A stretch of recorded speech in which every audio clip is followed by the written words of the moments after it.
What's up, everybody? My name is Brian Young. I'm the game director of Our America. Our America is the VR project about going through life as a black person. Start out by introducing my team members, and then I'm going to allow my dad to say what actually made this project start. I think my favorite part about working on Our America so far has just been working with the team in general so far. Our team was on the smaller side, so while that may have made development a little bit more difficult, the upside was that we got to know each other pretty well, and we were able to talk about more personal things. I think I had the best time working on this project when we had a good number of people working together at Egg and just going through the development process together. Hello, my name is Patience, and I am the producer and one of the audio engineers on the VR experience Our America. What I love about working on this project is all the people that are coming together to add to the perspective of this experience.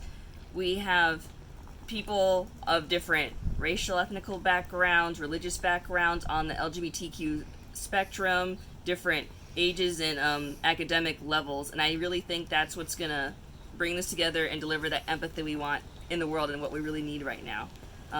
Thank you for taking a look at our project. Hi everyone, my name is Noah. I'm the audio lead for Our America. And my favorite part of the project was working with the actors and hearing all of the stories that they had in the game's context. My favorite part about the game was writing and producing the radio songs that you'll be hearing during the car ride. It was a great experience and I had a lot of fun doing it. So that was my team, and this is my dad, and he's going to tell you why I kind of had the idea to create this project. This is a recording my son Bryant asked me to make for him about an experience we had when he was a junior in high school. I went to Virginia with him to pick up a car that I was buying from him, a 1996 Toyota Camry.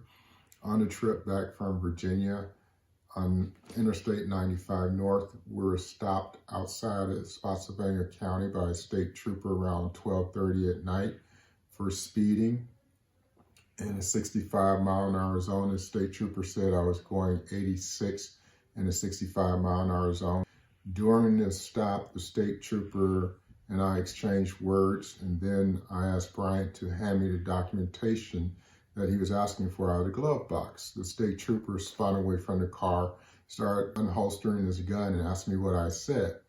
Now, most people would think that Bryant and I would have had to have done something egregiously wrong to make this happen. That's one perspective, but the truth of the matter is, it's all based on how deeply our country still is engaged in racism surrounding slavery. And most people don't want to accept the fact that these atrocities that we're seeing with police shootings today are still based on slavery that happened in this country that's almost swept over and acted as if it was not that bad, but it was that bad. So in that moment when the cop spun around to reach for his gun, I saw it out the corner of my eye. And now me being like 16, I didn't think there was anything wrong with me doing what the cop asked me to do. But in that moment, I thought I was going to die. And that was the defining moment that I wanted to portray in this project, is that when you're in these situations with police and you're a black person, it feels like you're going to die. It doesn't feel like you have an option. There's nothing you can do about it. It just feels like someone else is around you who's going to try to kill you no matter what.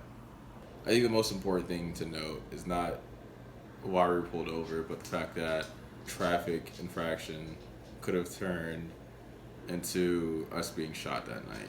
Even though we weren't going 85 miles per hour, the car was 10 years old, no, probably more than 10 years old, probably around 15 years old, I think. So there's no way the car could go 85 miles per hour. It would have broke down way before it reached those speeds.